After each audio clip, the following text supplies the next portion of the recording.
Hey everybody, welcome to the Hall H Show. We are at Stan Lee's LA Comic-Con, and somebody that we follow online, we're big fans of her work. She does a lot of awesome watercolor and a lot of sort of hand style typography type lettering. We've been wanting to get her on the show. Yes, finally. So yeah, finally got you on. Welcome to the show, Kim. Thank you. Kimposed. We love your work. Thank you. So I really awesome. appreciate it. Yeah. I'm so excited to finally see you guys. So how's your con going? It's been great. This is my first time here at Stan Lee Comic-Con, and I know they did it last year and they were Kamikaze before, but it's been great. Yeah. How many cons do you go to throughout the year? This is actually my second one ever. Ever? So, yes. Oh, wow. I'm trying to gear up for next year, so just getting the experience in, and it's been a lot of fun. Cool. I guess we sort of usually start off the interviews with sort of your origin story. Okay. How were you at 11? Like, what were you into? I was into a lot of little things like Pokemon, Power Rangers. Growing up, that was like a big inspiration to me. I used to sketch all day when I was in class. Okay. Every art class that I could have taken, I tried to take. But yeah, and then on top of that, I was just trying to be an overachiever too. You know, your typical Asian story. Did you have a favorute Pokemon? Favorite Pokemon forever will be Squirtle. That was always my starter Pokemon, and I always favored that one. So yeah. So obviously, when you were growing up, I'm sure being artistic, a lot of your friends would want to ask you to draw stuff for them, right? Yeah. So what were some of the typical things that people would ask? They would always ask for portraits and pet portraits, and portraits? Even back then? Back then, yeah. Whoa. You know, one of my favorite things was actually still life. So what I did was I would put a bunch of fruit in a bowl and try to draw that in markers and crayons, and my parents would be so funny. They would take pictures of it and frame it, and so they were really supportive. Nice. Yeah. So when did you decide to sort of make this your calling? I started out late. So I went to college for marketing and had a full-blown career in corporate marketing. Did that for 6 to 7 years, and then I decided that I needed to be creative again. And so what I did was I started a small Instagram account just so that I can get going again, get my creative fuel juices going. Yeah. And the following and the support that I got was just so great that I decided to create more artwork and actually pursue that full-time. So just this last June, I quit my full-time job in my marketing position, and I'm doing this now, and I'm teaching workshops, and it's been so great.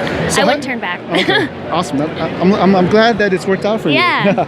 So how did you choose, how did you decide on watercolors as your medium?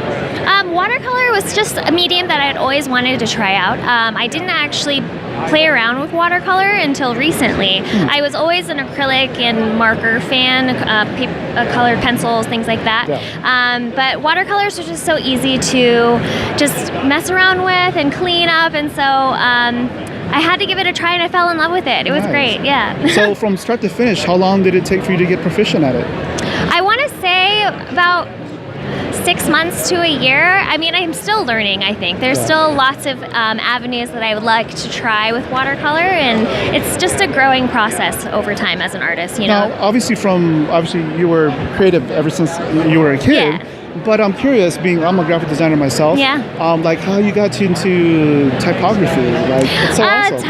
Yes. Yeah. I honestly started off on Instagram. I got so inspired by other letterers and type artists that I just wanted to try it out for myself. And so for me, it was just practicing on my own and just getting the journal and creating type from that.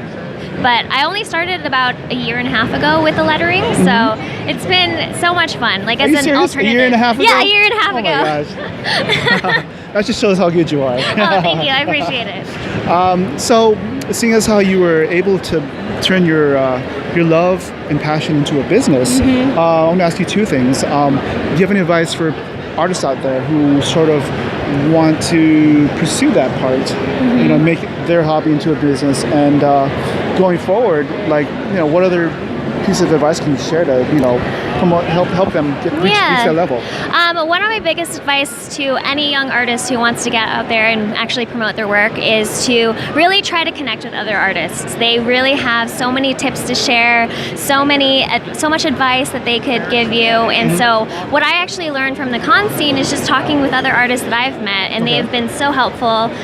Like Jeff over at Pasquale Productions, he's a really great art friend of mine, awesome. And he's been so helpful. He was actually one of our first interviews back in 2014. Oh my gosh, how funny! Yeah, I just visited his studio last month, and it's great. That's great, but yeah, he's been incredibly helpful as far as what to expect from the con scene. And then from a business perspective, I would just say do your research. It doesn't take that much effort, but just do your research and make sure that you get all of the legality things out of the way. And then just don't be afraid to put yourself out there. Oh, that's good. Yeah. That's good advice. Because you don't know unless you try. Yeah, exactly. You never know. Right. So I guess when it comes to your artwork, like how do you stay current? Like how do you get your inspiration? A lot of other artists actually really inspire me, so I'm really big in Instagram as far as following other artists and seeing what they're doing and the new techniques that they're trying out, and so they really help me grow as an artist as well. And so I just really enjoy seeing what other people do. I see a lot of Miyazaki's Yes, stuff. I'm a big fan of Miyazaki as well, as you can tell. Actually, I was turned on to Miyazaki way later in life. I think the first movie I saw was My Friendly Neighbor Totoro, and I was 19 when I saw it, so like way past. That was last year, right? I'm much older than that. But yeah, ever since then I had to watch every other Miyazaki film, so of course, I had to pay tribute. So what are your top 3 Miyazaki films? Miyazaki, Princess Mononoke is 1, Howl's Moving Castle would be 2, and then my third would probably be The Secret Life of Arrietty. That one's a less common one. Okay, yeah. It's like The Borrowers, the Japanese. Okay. Well, obviously, it looks like Japanese culture is a big influence on the list. Yes, and I want to go to Japan, but I haven't been yet. Cool. What other animes can you recommend to people out there who sort of don't really know about anime yet? One Punch Man is one of my favorites right now. Nice. I cannot wait till the second season, whenever that's going to come out, but I had so much fun watching that. Sword Art Online was actually another one that I really liked. I grew up watching Dragon Ball Z too. I have a little brother, so we watched a lot of the guy ones. Well, you can watch Dragon Ball Super together. Yeah, exactly. Yes. I love it. Nice. So you're starting to do the con scene now. Obviously, how many other cons do you plan on going to? So I am definitely going to Anime Impulse next year, and I'm trying to get into WonderCon. We'll see, though. Fingers crossed. Right. But I have a long list of cons that I'd like to apply for, so next year will be a long list of cons, hopefully, for me. Cool. Yeah. Now is obviously watercolors where you sort of got your notoriety, and that's what you're known for. Are there any types of art styles or mediums that you sort of want to pursue in the future? I really love watercolor, but I also am a big fan of any kind of like digital art. I am very traditional when it comes to artistic styles, and so I've been trying to get better with the digital side of things. I just got an iPad and Procreate, so we shall see where that goes. I'm also a big fan of oil, but oil is very time-consuming and difficult to work with, so it's a little intimidating for me. So that's the next step. Well, it's funny you bring this up because I'm a huge fan of, I don't know if you know him, it's Alex Ross. Yes. Yeah. Oh my gosh. I love Alex Ross's stuff. But I was in a panel yesterday with a Marvel concept artist. His name is Ryan Meenerden. Okay. And he does a lot of stuff on computer. But you look at it and it's like, wow, that could be painted too. But it's unique and interesting when you find out different artists' process and preferred style of doing their artwork. So, but I guess the important thing is that you don't stay stale. You try new things and explore and have fun. Well, yeah, that and just expanding your skill sets. Yeah. Right. So, when are we going to see the next stuff coming out of your iPad Pro or your iPad? I'm still trying to figure it out. So I'm hoping to post it on Instagram soon, one day. I guess we can sort of go into the Thunder Round part of our interview. If you were in the White House, you were president of the United States. Okay. What kind of artwork would you hang on the Oval Office? What kind of artwork? Yeah. Oh my gosh, everything from Comic-Cons. I have a gallery wall on in my living room, and what I do is every con that I go to, I'll buy a bunch of prints, and then we'll rotate them in. Oh, okay. So then it'll be like a forever rotation gallery wall, Oh, I nice. guess I would say. I like it. Yeah. Because you never know, your moods might change. Yeah, exactly. As an artist, like things transform over time. Maybe I'll like something else later on. Yeah. You know. When you're zoning out and doing your watercolor, what kind of music do you listen to? I listen to a lot of chill hop. I don't know if you've heard of any of that. A lot of just like beats and that's I'm not that old. I'm not saying that. Remember, I'm older than I look. Yeah, I listen to that, and I also really like a lot of beats, just like Nujabes, things like that. Oh, I love Nujabes, yeah. Yeah. So. Rest in peace. Yeah. Yes. If you were to have a meal with anybody, dead or alive, who would it be? And it could be real or fictional too. Okay. Who would it be, and where would you eat? Could it be an animated character? Yeah, anybody, anything, anybody. I would eat with Mugen. Ooh. But then all I think that he would eat my meal, right? But it would be Mugen, but then any like Studio Ghibli food out there, because every time I see food in any Studio Ghibli animated film, I get so hungry because it looks delicious. Okay. Yeah, you're right. Right? Yeah. So and that's Mugen from Samurai Champloo. Yes. For those who don't know, it's an awesome anime that you should check out. Yeah. So usually I ask sometimes, what would somebody do with $1 million? Okay. But I'm gonna ask you, what would you do with $100? What would I do? I would take a staycation in San Diego because as an artist, you have to work really, really hard all the time. And so I never take a break sometimes. And so for me, it's like, let's just take a little break and take a staycation. So what's like a typical break for you? What would you do? I'm a big foodie. I love eating. Okay. So any new restaurant in San Diego, I've probably checked out. Okay, well, let's just say I'm new to the area. Okay. And I guess I was gonna ask you for your top 3, but then obviously if you want to have a good meal, it might cost about $100. So Yeah. we'll pick one place that you'd want to maybe showcase for somebody that's new to San Diego. What would that restaurant be? Right now, I would say if you haven't been to Kindred, I actually really, really like that place. Even though it's vegan, it's delicious vegan food. So it's very unexpected. I'm not vegan, but I think I have been there. Is it in North it's Park? in South Park. South Park, okay. Yeah. All right. I'm not vegan, but I will come there and eat vegan food because it's so delicious and the drinks are amazing. I could be vegan for a day. Yeah, exactly. Be healthy for everyone. Right. Now, sort of looking toward the future. Okay. What's next for you? Like any upcoming projects? I know you teach a lot of classes. Yes.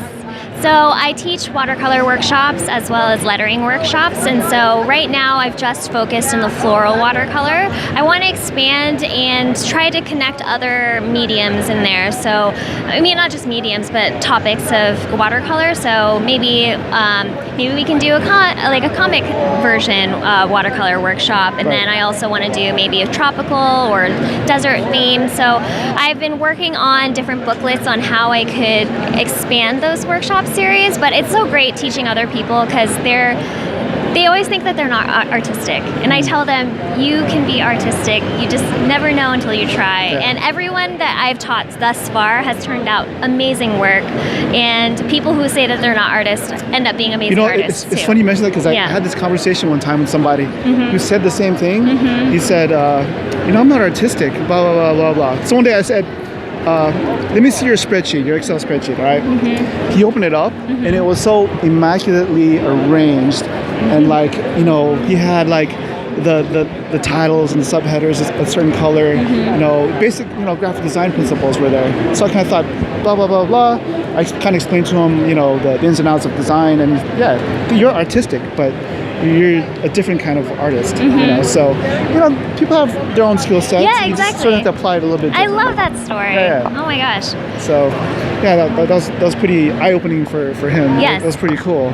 Are there any other artists out there? I know you mentioned Jeff Yes. Pasquale earlier, who you might want to, promote. Emily Vo is just around the corner. She's Okay. been great. Really big inspiration. I am also a big fan of Sakura Dragon. I don't know if you know her. Sakura? Sakura. Sakura, okay. Yeah, Dragon. She's an amazing watercolor artist as well, much All right. bigger than I am, but I'm just plugging her anyway because I love her work. Yeah. I'm also a big fan of Tori Ann. Have you heard of her? Maybe. If I see your Instagram, I'll... Yeah. Another watercolor artist that I love. But yeah, there's just so many artists. Oh, yeah, Yeah. sure. Well, we'll have you on again so you Yeah. can name more, Yeah. name more artists you. out there. So, is there anything that we missed that you'd want our audience to know about? I just hope to see you guys more often. That's all it is. That's all it comes down to. I guess Yeah. before I let you go, I still want to go back and because we're big on not only promoting artists, but we love when artists kind of share their, how they're able to make what they love into their calling, into what they can support themselves with it. So. I kind of want to just dig a little bit into how you're able to do your day to day. You got your time to be creative. You got your time to do social media. You get time to do other business things. Like, how are you able to stay organized and take care of those day to day things? Well, luckily my business background really helps. Right. So half my day is admin stuff, like working through spreadsheets. I know it's not fun, but you have to do it. Yeah. And just keeping organized and the things that you need to do and prioritize. For me, I have an ongoing task list of things that I need to do for the business. So just staying on top of that and creating deadlines for yourself, especially since you're working for yourself. You can do things at any time. But making sure that you meet your own deadlines has been really, really helpful for me in growing my business. I mean, because I've only been doing this full time for 4 months, so like being able to grow my business in such a short period of time has been incredible. So staying on top of that, and then the other half of the time is actually dedicating to being creative. I know that sometimes people can get bogged down with the marketing side of things or the admin side of things, but just staying creative and creating new things every day, even if it sucks, like it just keeps you on top of your art. So that's Now, my process. Do you have a certain time of the day that you feel you're the most creative, or is it just whenever? I'm the most productive in the morning, so then that's when I do all of my marketing and admin stuff. And then in the afternoon, when I want to let loose and just relax, that's when I take out the brushes and start painting and just unwind. Yeah. Cool. Yeah. Well, thank you so much for being on the show. Thank you so much for having me. We'll get you back on. Yes. Cool. Thank you. Thank you. All right. Peace. Cheers. Talk to you later. Bye. Thank you. Yeah, that was awesome. How did it go? Okay.